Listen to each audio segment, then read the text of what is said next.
I say guilty as charged, although some may disagree.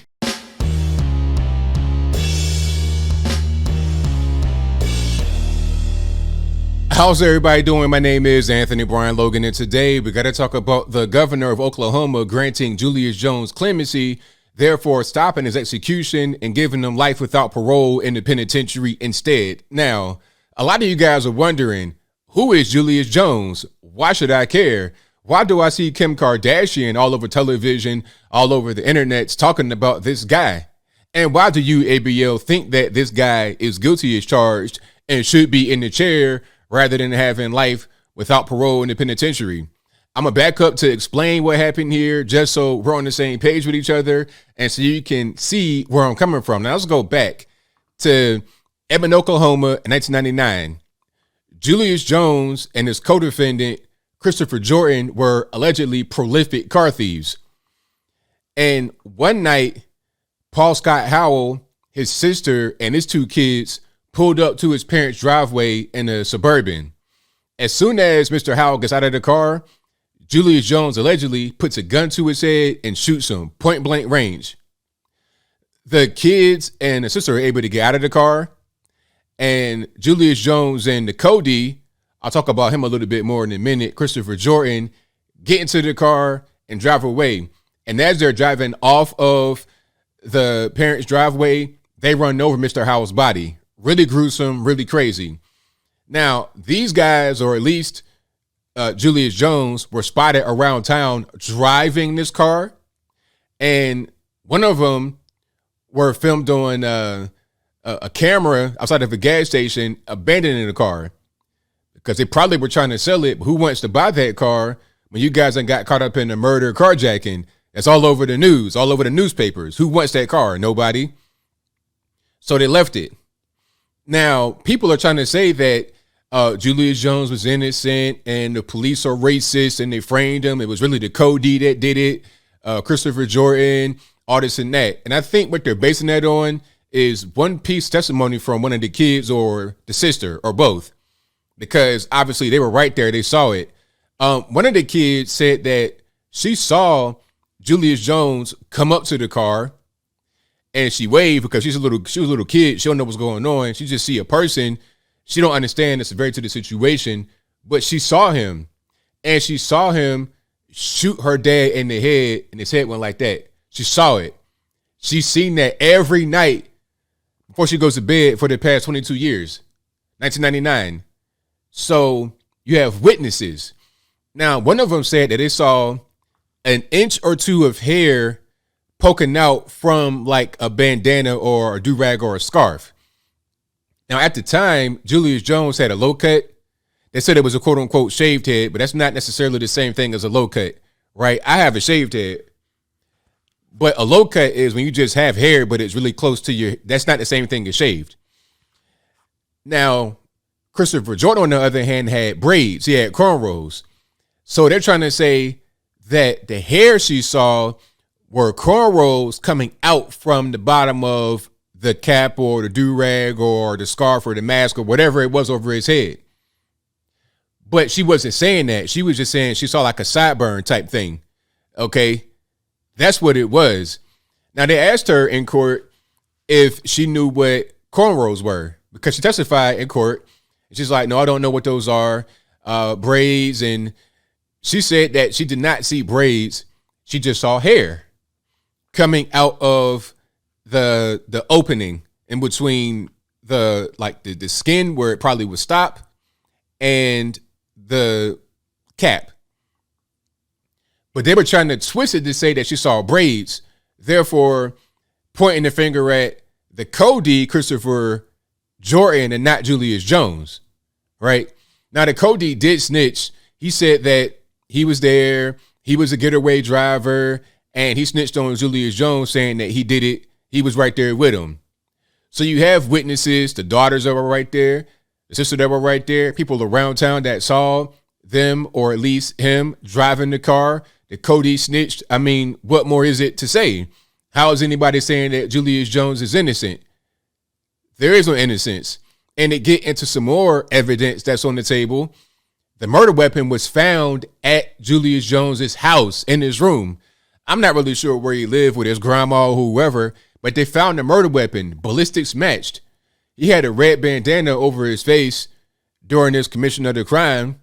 The bandana was found wrapped around the gun inside his room, and it had his DNA on it. So I'm not really sure what else there is to say. People are talking about Christopher Jordan, quote unquote, allegedly confessed to killing Paul Scott Howell and tried to frame Julius Jordan, but that's not anywhere officially. He didn't say that in court. From what I'm able to see, that's just hearsay. That's just rumors being spread around. So I don't really see how anybody can say that this man is innocent. Speaking about Julius Jones, and he didn't just, he was granted clemency, not having his, conviction overturned. It's nothing to overturn. He did it. They were trying to say it was all kind of civil rights violations, like he wasn't allowed to testify. Yes, he was allowed to testify. In the court transcripts, they asked him over and over and over again if he wanted to go on the stand and testify, if he was sure that he did not want to testify. And he said repeatedly, I do not want to testify. He said it over and over again. So there was no restriction of him being able to go on the stand and defend himself. He just chose not to. Why would you? What are you really going to say? Okay, they got the weapon, they got DNA, they got witnesses, your Cody snitched. What are you going to say? Nothing. Just let the process play out and pray you don't get the chair. He did get the chair, but ultimately it was rolled back because of a lot of public pressure. A lot of these SJWs, they out there protesting and hollering and screeching, carrying on. Kim Kardashian, she's out there applying pressure. You have the Innocence Project, they're on it. But ultimately, this is a guilty person, okay? And you have competing interests here. You have some that are just against the death penalty. You have some that are against that. You have some that say he's innocent, and they feel like this is a victory for all of them. If you are against the death penalty, then he is not getting the chair, so that's great for you.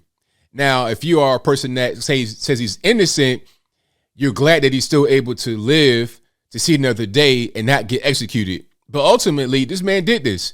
This man did this. If he didn't do it, then I can't tell.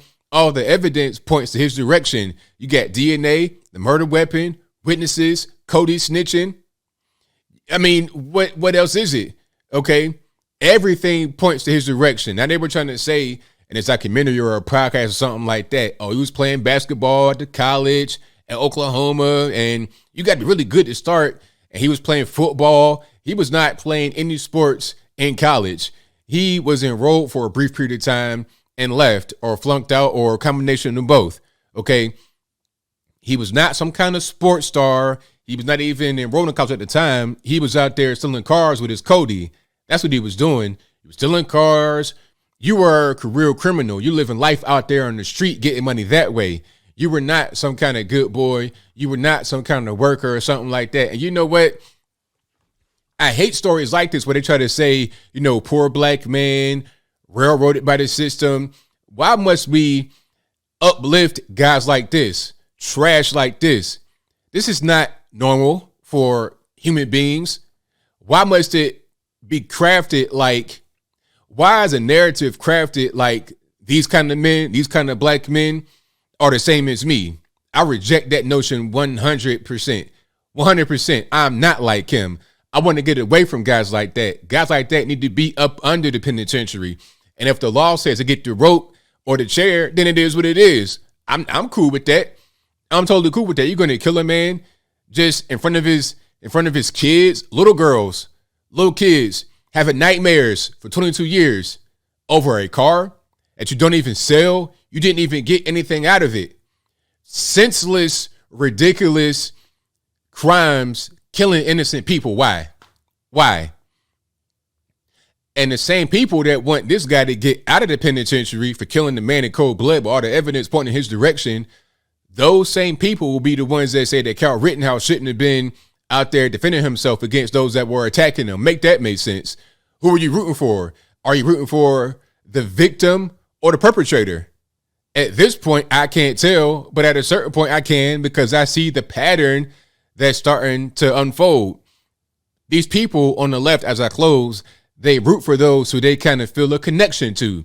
They may feel like Anthony Rosenbaum, whatever his name is, they may feel like these guys are their heroes. They can relate to them. They feel how they feel. And if they feel how they feel, if they can relate to them, then we got a serious problem on our hands.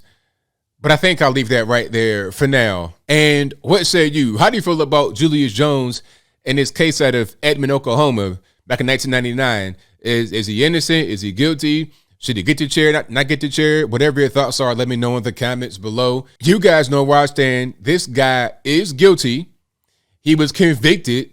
He has not been released from the penitentiary. His conviction has not been overturned. All they did was just change it from the chair to life with no parole. That's it. That's all. So there's no, oh, he's innocent, he didn't do nothing. Nah. Murder weapon, DNA, Cody snitching, witnesses, everything. Saw him around town driving it. He had crimes before that, accusations before that. He was in custody before that. This guy is guilty. And you know what the craziest thing is? He was writing the victim letters from the penitentiary, like one of his kids or sister or something like that, trying to get released, trying to get out, trying to gain sympathy. I mean, these guys are ridiculous, man. This guy should have just gotten in the chair, and he most certainly shouldn't get out. I wish somebody would try to say this guy needs to get out of jail. He does not need to be anywhere near the street, period. Especially since you're trying to write the victim letters, okay?